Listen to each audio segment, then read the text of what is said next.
what we found on the Fear Twitter chat GPT. If you Google don't Bard, know, actually. then Bard, that was the one.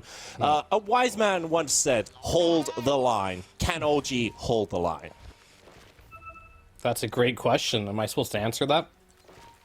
You don't have to. Oh, okay. Then I'll defer to you. Hypothetical scenario, of course, that OG, they have to stretch this game super far. The panel said that you don't rush your timings. There's a core Wyvern specialist on one side, a lot of pushing power, and of course, the laning stage. I think most crucially, the laning stage. It can only go better for OG, or can it? They lost both side lanes last game.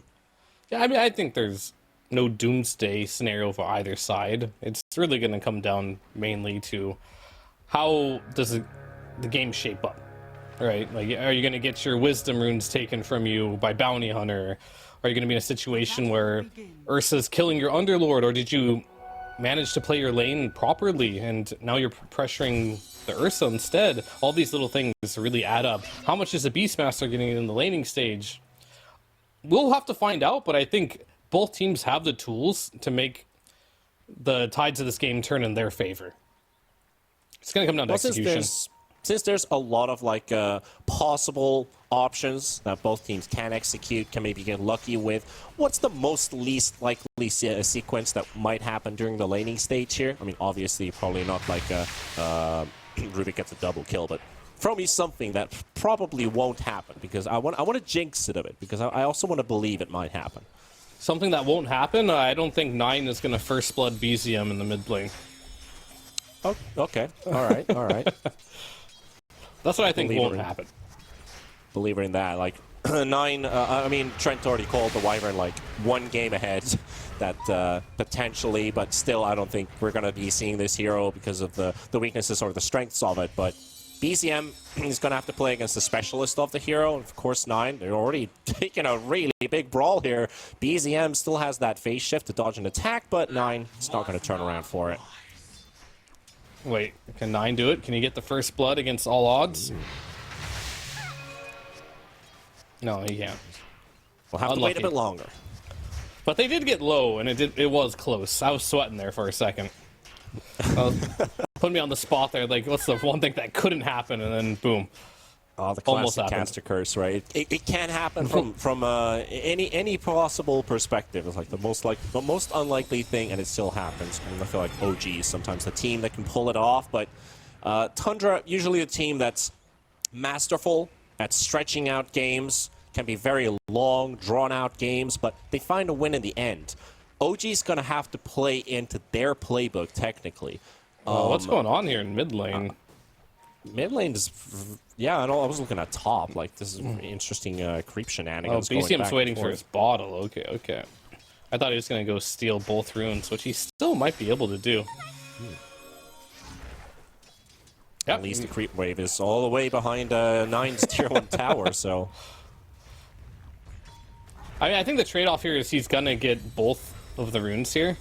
But he did lose a bit of EXP because 9 keeps dragging the wave behind here. So we'll see which one's the better trade-off here. As 9 is low on resources now. And Puck does have a full bottle with the water rune in it.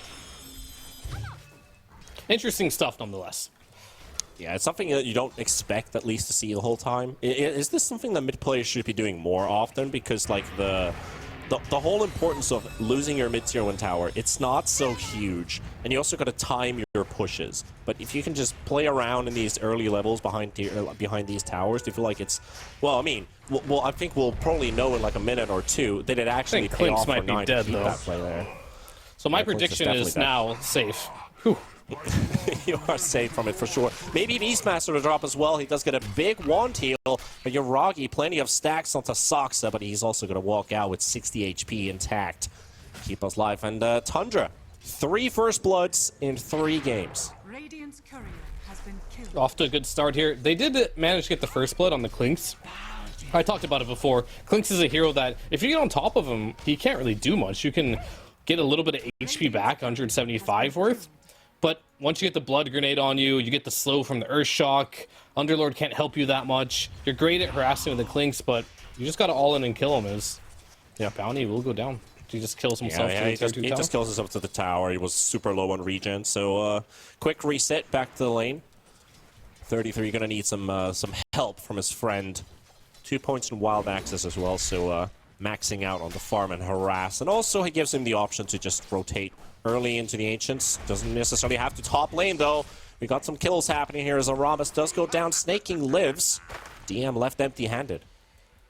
Yeah, we're starting to see like the popularity of this Klinks rise, but we've seen 2 games now, and I played a game yesterday as well. I went 0-10 with Klinks and fed my brains out in the off lane as well. You can... I still won the game though, that was the important part. What was that, with the Sand King? No, Klinks. No, I mean like with a Sand King, playing as Klinks. Oh, I don't know who my lane partner was, but I was playing versus Slark, and so you played a +4 in a lane, but you don't know who you were with. I like where this is going. I mean, I was 0-10 that game. I blocked as much as humanly possible from my memory. Right. Okay, yeah. That makes even though I sense. still won, right? But regardless, the point is that if you jump on top of Klinks in the laning stage as a +4, he dies easily. Yeah. Has been killed. That's a good start from 33 with the wild axes. Already dropped the Rubik low, try to bait him in for a couple hits, and 33 is just my time has come. And that's already 3 kills going up their way, and these are both from the side lanes. Mid still very even, you could say, 24 to 26 CS, BZM and 9. And Rubik coming back to the lane as Yuragi is in major trouble. Socks up, low on HP. Not tanking the tower either, though, so he will be fine with that. If he did, he probably would have died. I mean, Yuragi's so dead. What can you do? As Klinks dies again in the top lane. Okay. Alright, feeding the brains out of the Klinks here. Alright, so what I was getting with this Klinks +4, and from my experiences and from these past 2 games that I've noticed, this hero as a +4 that's laning the off lane is very dangerous. However, I did play it as a +5 one game, too. You know, Klinks became a hero that I saw being played as support. Me, a Klinks lover myself, jumped on the train, as I'll never finish the story, as BZM will be killing Sox in the mid lane. But I'll speedrun the story now. In the safe lane, Klinks can right-click and not be in trouble near his tower. So maybe I was thinking they would lane it against the Beastmaster, because you can also eat the boars too. In the early levels. I think they may have mislaned a bit here on OG. Yeah, this was the one scenario that T-Gov said that if this happens, OG is going to be in major trouble. And this is exactly what's happening right now. 5 kills for Tundra. They're keeping up in CS, but DM already kind of forced away from the lane. Oh, the roar. Snaking's opened up to get a bit of rotation. Yeah, they're definitely attempting with that roar, but it's just not quite enough. At least it's a lot of harass that they're able to deal onto the Slark. He is level 4. He's just almost quarter into level 6 already. Yeah, it's just from the new patch, right? This roar lasts 2.75 seconds. He got the leap off just in time in Yuragi, and then the roar just ran out super quickly. And Tundra got double Wisdom Rune. Alright. Hey, alright. So it's in the bag, right? Well, not to paint a grim picture, of course, but it is not looking very good. Always trying to look at the flip side of the book, you know. You got the happy start, even if it has a sad ending, you know. Well, BZM might try and make some. Oh, that TP versus Puck. I don't know if that'll work, but the TP from Snaking. See if they can work it out. That's going to be death number 4 for the Klinks. However, Puck is also gone, so TP rotation for nothing. Chew also dead. Chewed up by Skitter and 33. And they found the Slark as well with that ward, so they know exactly where he is. 30 seconds for Roar. Not going to be up, though. Pounce in 3. Soxa, can he get that one quick slap? Nope. Not going to be close enough. Slark driven out from the lane, so 8 minutes in, every lane is in peril. I'm having PTSD for this Klinks on his behalf. Because, like I said, I played a game that was very similar to this, and what do you do at this point? You're level 3, both Wisdom Runes were taken. Actually, my game wasn't this bad, but, like, you're level 3 at 8.5 minutes as a Klinks. You're supposed to win your lane as this hero. That is, like, the whole reason why this hero is even slightly viable. It's one of the more greedy supports right now. Doesn't have that much utility. You're playing versus a bounty hunter. And then you also have a Rubik who's level 4. There's an opportunity, though. Soxa walks under the ward, so we're going to get some burst damage out. Coil is also up. right now, so if they don't manage to close him out, the dust's already ran out. Wild Coil. Okay, there we go. There we go. They got the sentry down, giving some extra vision. But it's a 3K lead for Tundra. While all of this was happening, side lanes are farming. Everyone's pretty happy on the side of Tundra. Battle Fury coming on a pretty good timer here for the Ursa. So all is going according to plan for Tundra. But OG, how do you bounce back as soon as possible? What's the timer you're looking at to kind of corral your team together and punish Tundra? Is there timing of that anymore? Does it exist? There's no like obvious timing where you go as a team and make things happen, but BZM is having a good game. So you play around BZM, play around his hero, make him strong. You just have to rotate with him, get some kills, support him with the Clinks. I want Clinks to... Okay, DM's going dead. top lane. It's going to die to Maledic, but they're going to go for the turnaround. Look for some damage, at least skitter into the high ground. Yuragi will find himself between the Bounty and the Ursa, jumping onto the Witch Doctor, finding a kill for himself. This is going to be his first permanent Agi stack. And BZM did not have his coil of cooldown. It was previously used on the Bounty kill in the triangle. But they're not giving up just quite yet. Skitter with Soxa. They spot Aramis. There's nowhere to go. There sure isn't. He's just going to have to end up hitting the jungle. Luckily, you do have Death Pact. It is only level 1 right now, so it doesn't give you the best avenue of farming. Not really doing himself any favors at coming back in this game as Chu gets scouted by Soxa here. Yeah, Throw him to the high ground, but he might You just already be got dead. 3 heroes farming the jungle, and they're just hunting down a poor Rubik here at the same time. Sucks they're gonna have to TP out, but you know that's a small loss for him. Yeah, I'll be real with you, T-Panda. You know, 5k gold advantage at 10 minutes. It's not pretty. So, like, I think you really do have to just rush BZM. That's not pretty for OG for sure. Tundra, I feel like they're just being handed out a game here. Soxa will drop down. Curse coming out. Aramis, death number 6. One more hit. Oh, That's no. going to do it. Yuragi is still final right click. All calculated by 9. Yuragi doesn't even find a return onto this Winter Wyvern who's just chilling. Radiant's top tower is under attack. I'm trying to Ain't rack always my... a beauty contest, but it's super grim. Yeah, I'm trying to rack my brain here and think of, like, all the possible things that can happen. And then I just look at Clink's level 4. Yeah, I'm 11 and a half minutes in the game. Hasn't finished Medallion. All right, so Yeah, scrap I'm him. Let's also- not think about him anymore. I'm trying to think of a better way to put this game than this game is very dire. It's very dire. For the dire. Not very radiant, that's for sure. It's not very radiant for sure. Definitely not. 6K And lead DM now. is also... We haven't really talked about him very much, but he's the lowest net worth core in the game. The Slark, second. Okay, portal into mid, maybe 9 is a kill, maybe. He got the root from the Pit of Malice, but he's still flying just about. Walks into the arms of DM, but he knows he doesn't have the damage to take the kill.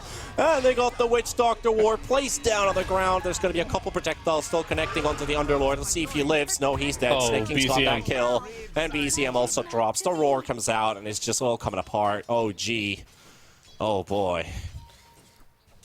That right there felt like putting out the final candle for OG. Because, like, BZM, he was the only one having a game. He was owning. He actually was owning this game. He's still having a good game. Nobody else, except for him, has a resemblance of the game here. And that's why you see Roggy. Roggy, I think, given his circumstances, is doing a good job. He's running around the map, trying to make things happen. He realizes if he just sits back and farms neutrals, they're not going to win this game. Radiant's Yeah. top So they're going to need to tower is continue under to find ways to make things happen on the map. BZM is going to have to continue to use his hero to make plays.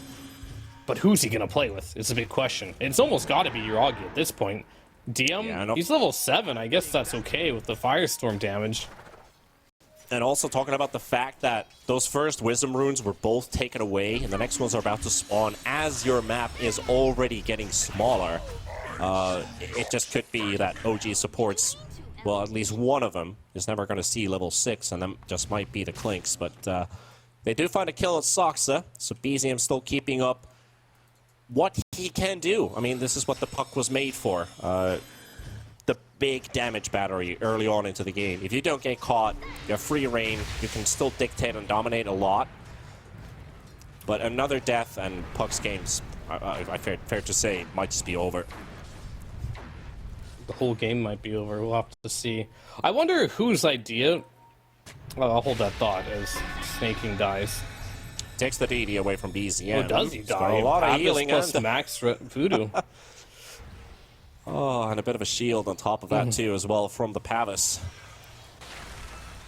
Here we go again. Smoked up, going on the side, and there's a portal onto the left side.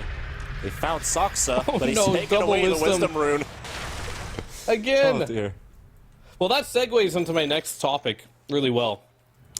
Welcome to Fierce TED Talk. Yeah, I mean, at this point, like, there's not much Dota to watch here. There's a little bit. We'll have to see. OG has to make something big. But I wonder when they were making this change to 7.33C, they're like, we're going to give Wisdom Runes to 2 heroes now. That makes sense.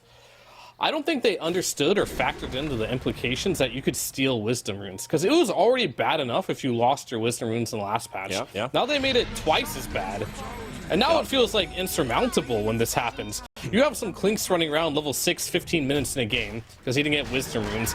Now the other supports are level 9. I mean, Bounty's look only at level hero 7. level. DM is 7. And Yeah, Witch DM's Doctor's level already 7. 9 at this point.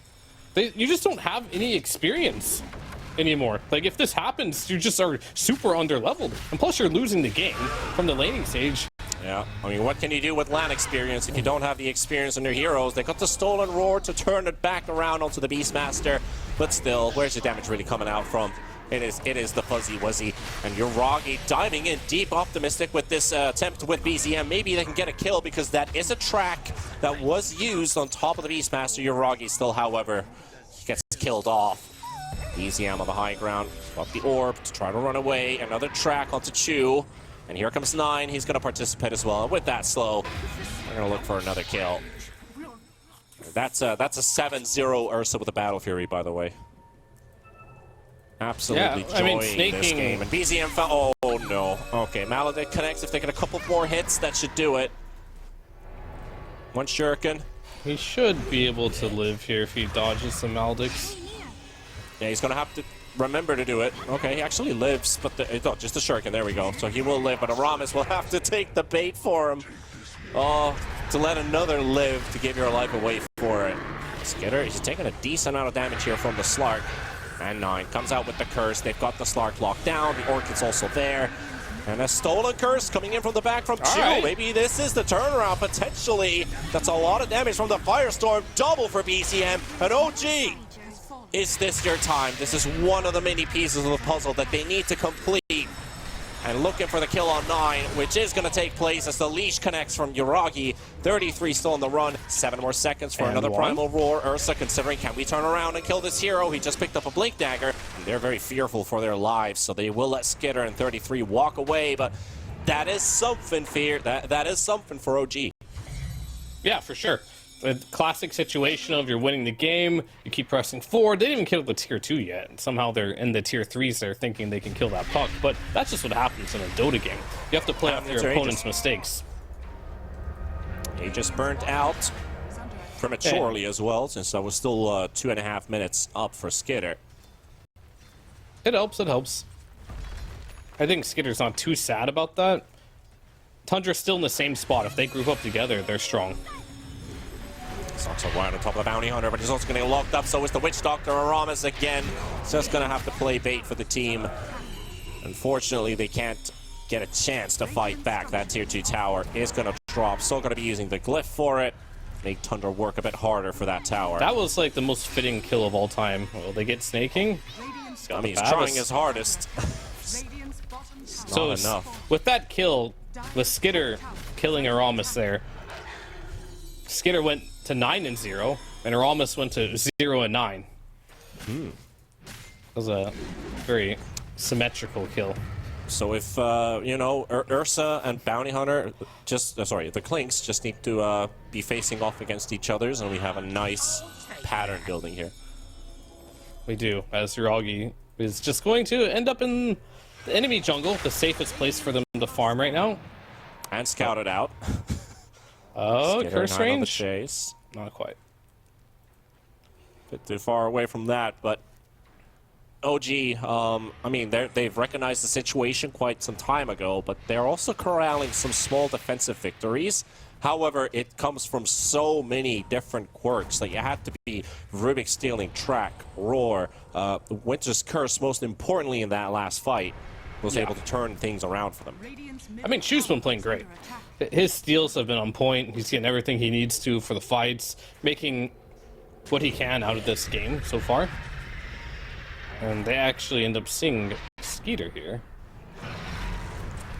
Speaking of Chu. Roots and Chu, he's got vision. Not a lot of directions where to go to. Meanwhile, a roar has been used on BZM, but 33 in peril. Curse on a stolen curse. They finally got rid of Chu. Just getting a little bit of extra value there. And I think the pattern has been broken now as Ramos gets killed by snaking. Okay, Skeeter just needs one more kill. I need to beat mirror opposites here. But I think you're doing what you can on OG right now. You just need to split the map up. You took a couple good fights. The net worth lead it's not great, but it's not climbing at least in the opponent's direction. So that's good. Get your items like up. OG, they're like a like a bunch of steampunk kind of scrapyard guys who are trying to make things work. BZM, that's close. A very close one, yeah. Able to TP out, but yeah, they're basically like workshop scrappers at this point. Let's just put this pipe on top of this pointy thing, and maybe it works as a weapon. But simply the map is just a lot harder for OG to play right now, surrounded on all directions. Soxa with that phylactery just keeps on slowing down Yoragi here, being an absolute pest. Thomas is here, and here comes Skinner. A couple slices, but he does get the Shadow Dance off just in time. Now they're going to take your Tormentor away. I mean, how do you stop the snowball? I've been trying to think a lot during this pause here of if you lose this much in the early game in this patch, how do you stop the snowball? Sure, you might think the map is 40% bigger. Steal wisdom runes on someone, I don't know. Every 7 minutes you have another chance. At that point, it's like timing is every when you put it that way, every 7 minutes you have a timing. Probably not. You do. I think the first 2 wisdom runes are by far the most important. After that, sure, they do matter, but the state of the game by 14 minutes, most of the time is already solidified, and that little bit of EXP won't matter as they will find the puck and take him out. And that's also a track kill, so when he keeps on building up, it's actually really nice to have a track to provide vision, and then you have an Orchid on someone. So this puck just doesn't get to play this game. Now they're going to push high ground. Tundra, they'll look to keep their win streak alive versus OG. Currently 16-3 in terms of map wins, but OG yet to find a series victory for the last 12 months. It doesn't look like it's happening here either. Tundra rallying themselves into a tie and pulling a very hefty lead in Game 3. And a lane of racks already almost taken down. Skitter diving behind, looking for the cleave damage to almost kill Ramos as well, but DM, the target to drop. He's gone for 40 seconds. That solidifies one lane. Maybe just like that. They just had to kill the Rubik, right? The one still in all the big spells there. They're able to get him out of the game. Got the puck, and then all of a sudden, your base is melting because you're playing versus a Beastmaster. And now... And they can all just clump up on the side of Tundra. They can just be this tight 5-man stack, and they're not afraid. Yeah, the Witch Doctor with the Pavis, the pipe on the Beastmaster, they're definitely not afraid. The advantage in net worth is far in their favor here, and the damage output, quite frankly, from OG is just not going to cut it without a huge Rubik steal. Trying to go for a wraparound from the back as well. Here's the attempt from OG to fight back, but puck's already down. The curse on the back line. Aramis will drop, and Yoragi is going to have to take this fight all by himself. DM's going to provide some backup support, but it's not going to be enough. The Slark is down, and Chu buys some time for himself, but eventually it is all towards the bitter end. GG called And OG, they're going to have to tap out yet again against Tundra. Well, Tundra, they score their first win here at the third tour of the DPC. This patch is incredibly snowbally. That's all I have to say. I was checking out the Liquid games earlier, 2 20-minute GGs. All 3 games here, absolute stomps. You got to get your early game in check. Your drafting, the way you do the early game rotations, prioritizing the wisdom rooms, maybe perhaps